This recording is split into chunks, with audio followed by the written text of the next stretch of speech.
नमस्कार, जय Hind, Vande Mataram. SPD news में आप सभी का फिर से स्वागत है। दोस्तों, अगर आप हमारे चैनल पर नए हैं तो चैनल को सब्सक्राइब जरूर करें। कर्नाटक विधानसभा चुनाव का शंखनाद शुरू हो चुका है और कर्नाटक के अंदर कुछ ही घंटों बाद कुल 224 सीटों पर वोटिंग डाली जाने वाली है और कर्नाटक के अंदर कुल 224 सीटों पर खड़े उम्मीदवारों की लगातार धड़कन तेज होती नजर आ रही है और चुनाव से पहले यानी कि वोटिंग से पहले सबसे बड़ा महासर्वे सामने आ चुका है। इस बार कौन सी सीट पर किस पार्टी की जीत होती नजर आ रही है, लेकिन चुनावी मुद्दों में सबसे बड़ा मुद्दा इस बार जनता के द्वारा दी गई राय में वो महंगाई मुद्दा है, जहां पर 25% लोगों ने वोट किया और 22% है वो भ्रष्टाचार का मुद्दा है और 27% इस बार 17% है वो बेरोजगारी का मुद्दा इस बार ज्यादा चलता नजर आ रहा है कर्नाटक के अंदर। अगर मुस्लिम वोटों की बात करें तो चुनाव से पहले मुस्लिम वोट है वो सबसे अधिक इस बार 78% कांग्रेस को मिल सकते हैं, 13% जेडीएस को मिल सकते हैं, 2% बीजेपी को मिल सकते हैं, 7%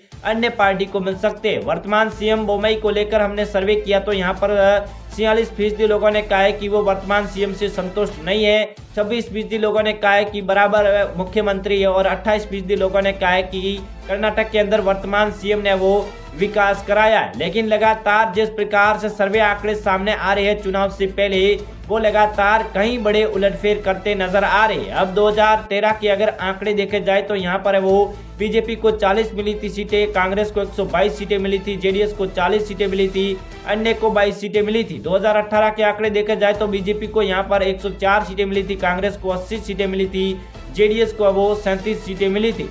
कर्नाटक में हर 5 साल में सरकार बदलती रहती है। क्या इस बार भी कर्नाटक के अंदर सरकार बदलने वाली है?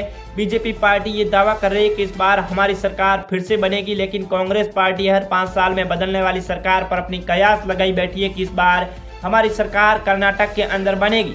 अब है वो 6 घंटे बाद वोटिंग है वो कर्नाटक के अंदर शुरू होने वाली है। 6 घंटे पहले जिस प्रकार से ओपिनियन पोल सामने आया है वो ओपिनियन पोल आपके बीच रखने वाले है। इस बार किस पार्टी की कर्नाटक के अंदर बन रही है सरकार, चलिए जानते हैं आज का सर्वे। पहली सीट हमारे साथ मैसूर आ चुकी है।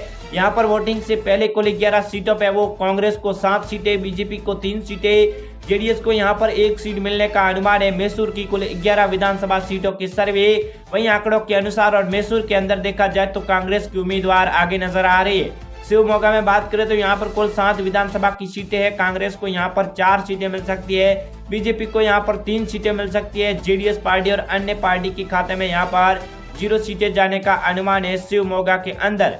वही दोस्तों, गुलबर्गा में बात करें तो यहाँ पर कुल 9 विधानसभा की सीटें और चुनाव से पहले जारी सर्वे में यहाँ पर है वो कांग्रेस को 6 सीटें मिल सकती है, बीजेपी को 2 सीटें मिल सकती है, जेडीएस को 1 सीट मिल सकती है। गुलबर्गा में वो जेडीएस पार्टी और बीजेपी को बड़ा ही झटका लगता नजर आ रहा है। गदग जिले में कुल 4 विधानसभा की सीटें हैं। यहाँ पर कांग्रेस को 2 सीटें मिल सकती है, बीजेपी को 1 सीट मिल सकती है, जेडीएस पार्टी के खाते में भी 1 सीट मिलने का अनुमान इस बार होने वाले चुनावी सर्वे वही आंकड़ों के अनुसार कर्नाटक के अंदर चुनाव में। वही दोस्तों, धारवाड़ में बात करें तो यहाँ पर कुल 7 विधानसभा की सीटें हैं। यहाँ पर कांग्रेस को 4 सीटें मिल सकती है, बीजेपी को 2 सीटें मिल सकती है, जेडीएस के खाते में भी 1 सीट मिलने का अनुमान है दोस्तों इस बार होने वाले चुनावी सर्वे वही आंकड़ों के अनुसार। वही दोस्तों, चिकमगलूर में कुल 5 विधानसभा सीट की बात करें तो यहाँ पर चुनाव से पहले सर्वे में कांग्रेस को 2 सीटें मिल सकती है, बीजेपी को 3 सीटें मिल सकती है, जेडीएस और अन्य पार्टी के खाते में सर्वे के माध्यम से 0 के आंकड़े नजर आ रहे हैं इस बार होने वाले चुनाव सर्वे में।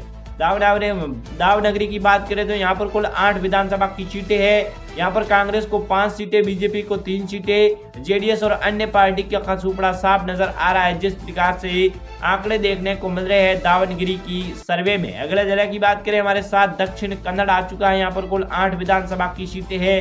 यहाँ पर कांग्रेस को 5 सीटें, बीजेपी को 2 सीटें, जेडीएस पार्टी के खाते में 1 सीट मिलने का अनुमान है दक्षिण कन्नड़ की कुल 8 विधानसभा सीटों के होने वाले चुनावी सर्वे में। अगले जिले की बात करें हमारे साथ चित्रदुर्ग आ चुका है। यहाँ पर कुल 6 विधानसभा की सीटें हैं। यहाँ पर है वो कांग्रेस को 3 सीटें, बीजेपी को यहाँ पर 1 सीट, जेडीएस पार्टी के खाते में 2 सीटें तो अन्य पार्टी के खाते में 0 सीटें मिलने का अनुमान है चित्रदुर्ग के अंदर होने वाली तमाम सीटों के सर्वे में। वही दोस्तों, सम्राटनगर में बात करें तो यहाँ पर कुल 4 विधानसभा की सीटें हैं।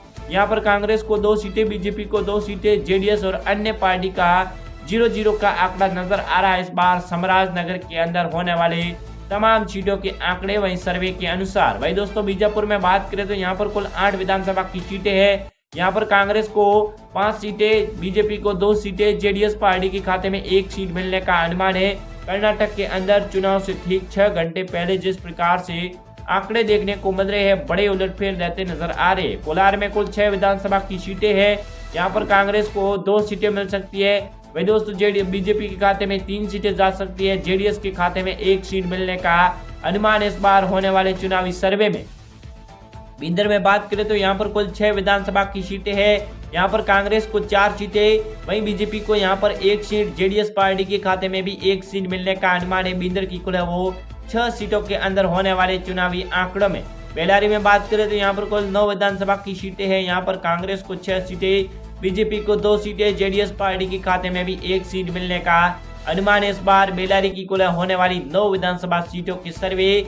वहीं दोस्तों आंकड़ों के अनुसार अगले जिले की बात करें, हमारे साथ बेलगाम आ चुका है। यहाँ पर कुल 18 सीटें हैं, जहां यहाँ पर कांग्रेस को 11 सीटें, बीजेपी को 4 सीटें, जेडीएस पार्टी के खाते में 2 सीटें, तो अदर पार्टी के खाते में 1 सीट। बेलगाम की कुल 18 सीटों में देखा जाए तो कांग्रेस पार्टी के 11 उम्मीदवार आगे चलते नजर आ रहे हैं। तुमकुर में कुल 11 विधानसभा सीट की बात करें तो यहाँ पर कांग्रेस को 4 सीटें मिलने का अनुमान है, बीजेपी को 5 सीटें, जेडीएस पार्टी के खाते में भी 2 सीटें मिलने का अनुमान है। अन्य पार्टी के खाते में इस बार चुनावी सर्वे में 0 के आंकड़े नजर आ रही है। अगले जिले की बात करें, हमारे साथ बेंगलुरु शहरी आ चुका है। यहाँ पर कुल 4 विधानसभा की सीटें हैं। यहाँ पर है वो कांग्रेस को 2 सीटें, बीजेपी को 1 सीट, जेडीएस पार्टी के खाते में भी 1 सीट मिलने का अनुमान है। तो अन्य पार्टी के खाते में यहाँ पर चुनावी सर्वे में 0 के आंकड़े नजर आ रहे हैं। बेंगलुरु ग्रामीण में बात करें तो यहाँ पर कुल 28 सीटें हैं और बेंगलुरु ग्रामीण कर्नाटक का सबसे बड़ा इलाका माना जाता है। यहाँ पर 17 सीटों पर सीधे तौर पर कांग्रेस की जीत नजर आ रही है। तो बीजेपी को 8 सीटें, जेडीएस पार्टी के खाते में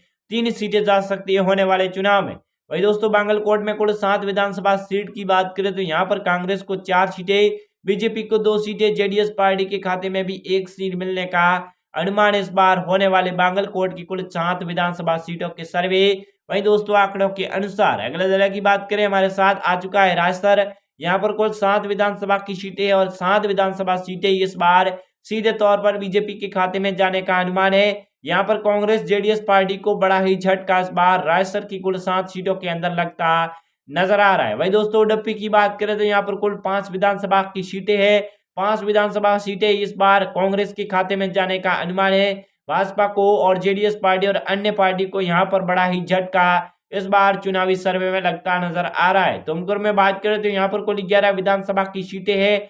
यहाँ पर भाजपा को 3 सीटें, कांग्रेस को 7 सीटें, जेडीएस पार्टी के खाते में 1 सीट है, तो अन्य पार्टी के खाते में भी 0 सीटें मिलने का अनुमान है इस बार होने वाले चुनावी सर्वे। वहीं दोस्तों आंकड़ों के अनुसार अगले जिले की बात करें, हमारे साथ उत्तर कन्नड़ आ चुका है। यहाँ पर कुल 6 विधानसभा की सीटें हैं। यहाँ पर वो देखा जाए तो 6 सीटों में बीजेपी को 1 सीट, कांग्रेस को 5 सीटें, बाकी पार्टियों के खाते में सर्वे के माध्यम से 0 के आंकड़े नजर आ रहे हैं होने वाले चुनाव के सर्वे में। वही दोस्तों रामनगर की बात करें तो यहाँ पर कुल 4 विधानसभा की सीटें हैं। यहाँ पर भाजपा का सुपड़ा साहब, कांग्रेस पार्टी को 4 सीटें, जेडीएस पार्टी और अन्य पार्टी के खाते में भी 0 सीटें जाने का अनुमान इस बार होने वाले कर्नाटक के चुनावी सर्वे में। वही दोस्तों दावनगिरी में बात करें तो यहाँ पर कुल 4 विधानसभा की सीटें हैं और चुनाव से पहले यहाँ पर भाजपा को 0 सीटें, कांग्रेस को 4 सीटें, बाकी पार्टियों के खाते में 0 की सीटें मिलने का अनुमान इस बार होने वाले चुनाव के सर्वे में। अगले जिले की बात करें, हमारे साथ चिकमगलूर आ चुका है। यहाँ पर कुल 5 विधानसभा की सीटें हैं। चिकमगलपुर के अंदर यहाँ पर 5 सीटों पर कांग्रेस पार्टी की जीत नजर आ रही है।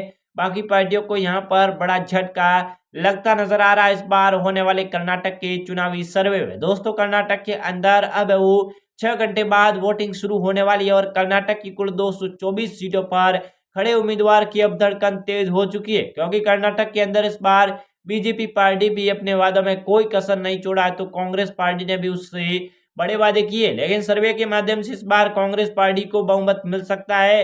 दोस्तों अगर आप भी हमारा वीडियो कर्नाटक से देख रहे हैं तो एक बार कमेंट में जरूर बताएं, इस बार कर्नाटक में किस पार्टी की सरकार बनेगी, किस पार्टी को लगेगा बड़ा झटका। मिलते हैं नेक्स्ट वीडियो में। अभी तक आपने चैनल को सब्सक्राइब नहीं किया तो लाल बटन दबा के जरूर